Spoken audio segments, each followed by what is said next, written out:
All right, welcome back to another episode of Asset Coach and Tax Strategist. I'm a asset coach, tax strategist. What is that? We work with business owners and high taxpayers and help them understand the assets that they have, how to organize them to yield a tax savings based on how the IRS and laws communicate to us. And so, if you're a viewer of this channel, if you're a subscriber, thank you so much. Welcome back, and hopefully we continue to bring content that draws you back more and more. Feel free to add comments down below and give us a thumbs up as well. If you're new to this channel, then awesome. I'm so excited for you to be here.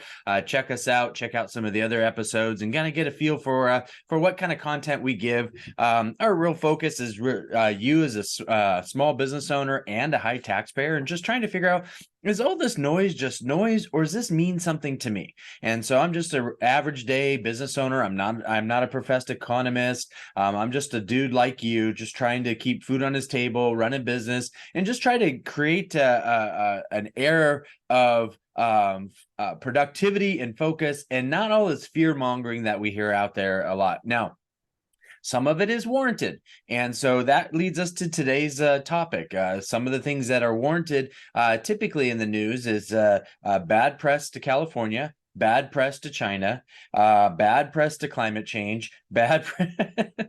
You get the theme here. And so what we still want to do, even with that, we still want to understand, what's that mean to you and I. Now, I don't know where you were at in the country and viewing this and what you call home. I used to call home California, and we have a lot of family and friends still there. Miss them dearly and greatly, and miss being there. But we have relocated and been in North Texas for going on 3 years this December. And so it's just been a wonderful transition and change, meeting some amazing people from all over the country, all over the blue states and cities around the country that have come here, and just it's been fantastic. And so we've really enjoyed ourselves. And so we want to give back, and the way I've been trying to give back is just this. Is so I'm going to go ahead and share my screen, and we're just going to look right at the first article today in California. This is actually ABC News based in California. Californians moving out of state at a greater level than ever before, a study shows. Now, we've done these episodes before on talking about that, and actually this has been happening for the last 10 years. You can see over here, California dreaming, moving to Texas. There's actually some studies that show specifically zip codes in California to zip codes in Texas. So what's the most popular? So it's a bit crazy, a little scary, but and very interesting anyways. And this is from October 27th. So this is very recent. Now it says, the gold rush to the tech boom, the Golden State has long been a mecca for immigrants, dreamers, and fortune seekers, but some warn the trend may well be at an end. And this is true. This is actually a trend, and this is the concern for our country. This is a trend of what happens to societies that tend to be more dominant, like the Roman Empire and the various other empires that have existed. They go through this cycle, which we're actually in right now. California has accelerated the cycle because of their political views and because of their focus on making decisions as a business, California business, versus really what's right for the business of taking care of the citizens. So while California is still the most populous state with more than 39 million residents as of 22, roughly 12% of the U.S. population, the state is now losing population to neighboring states such as Arizona. And this is Arizona and Nevada have been long time. I remember when I was in my early 20s, the real first big exodus out of California because of work comp rates was to straight to Arizona, Nevada, and they continued to benefit from that. Now, the downside is that we have seen Arizona and Nevada go from red states to blue states. And so Californians leave. They are sick of the politics. They're sick of the expense of California. And then, well, guess what they do? They just can't shake the bad habits. They just can't shake it. And that's that's what a lot of Texans here are worried about, is that Texas is going to be purple and blue here shortly. Now, if you look at a political map throughout the United States, and we've done this as well, is that all major cities are more of a shade of blue. But the rest of the country as a whole geographically is bright red, screaming red. It's like a big old red fire engine truck going out to put out a fire. The problem is these populous cities, the focus, the politics is to not necessarily for the country as a whole. It's for the needs in that particular city, and it's not always the needs of the citizens, but certainly a lot of times the needs for the politicians. And I don't need to tell you any of that. So we can keep going on about the politics as a big factor in their decision. The population shift may have been political ramifications, loss of congressional clout. I don't think that has anything to do. The high cost of living is yes. And people say that's the main culprit. That is definitely certainly one of those things. And let's look at this map here, the map of gas prices in every state. This is done by Visual Capital. This is as of October 25th. And you can see besides high local taxes, California has a unique gasoline blend designed to reduce emissions, which tends to be more expensive.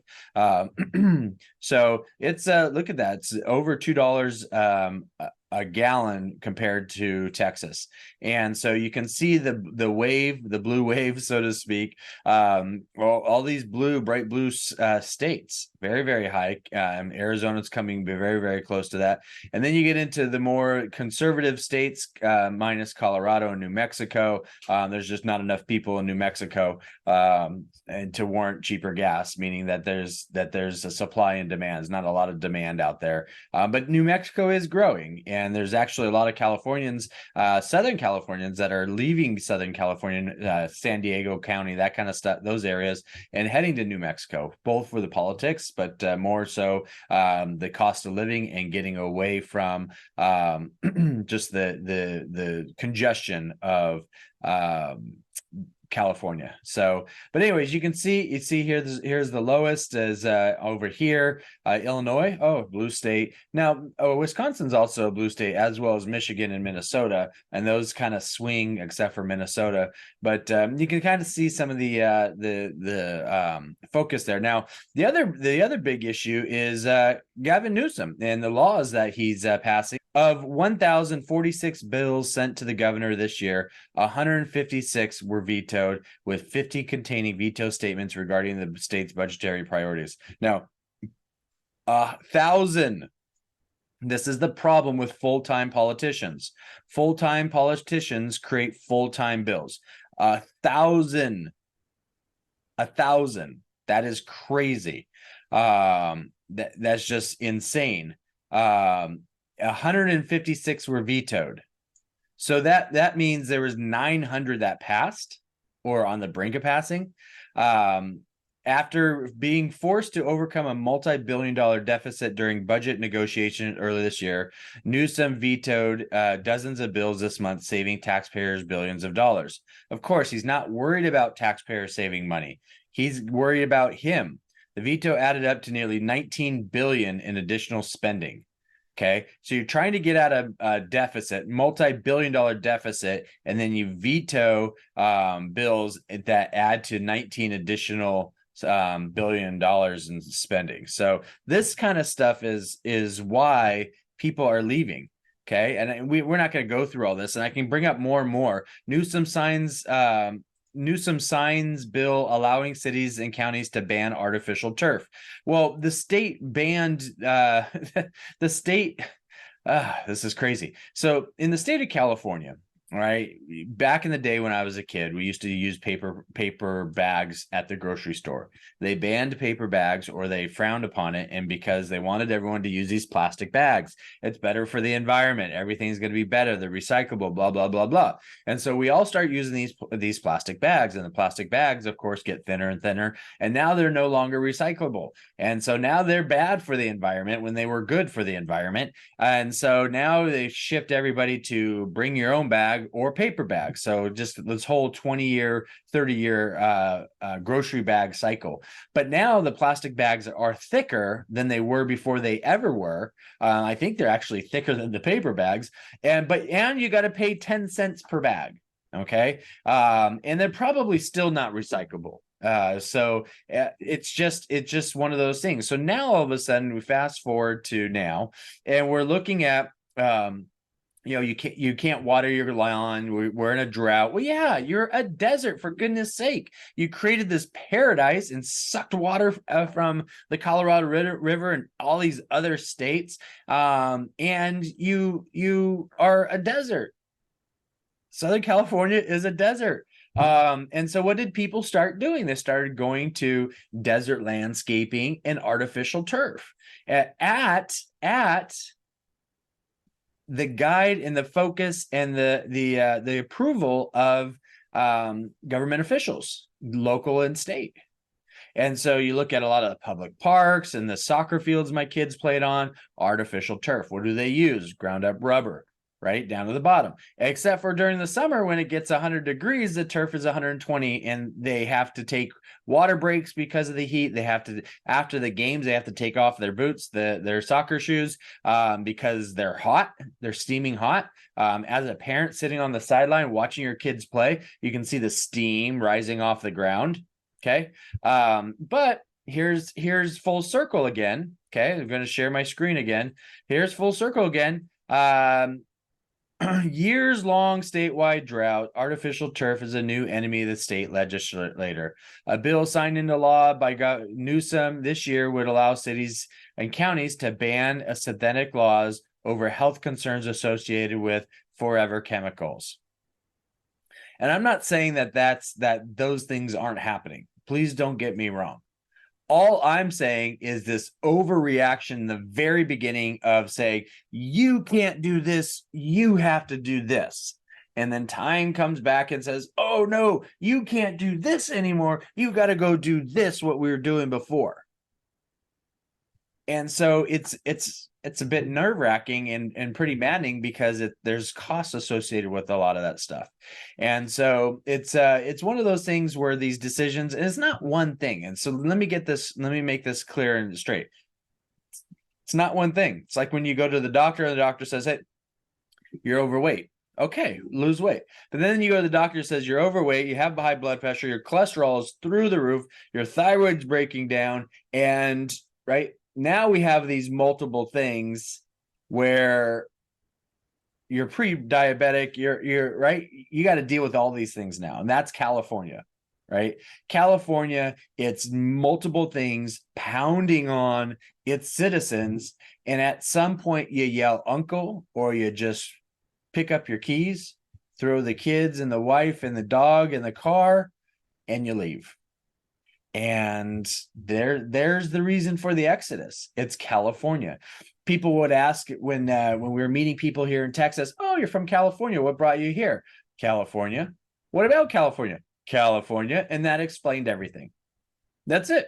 We didn't need to blame the politics. We didn't need to blame the high cost of living. We didn't need to blame the taxes. We didn't need to blame the gas. We didn't need to blame the politicians.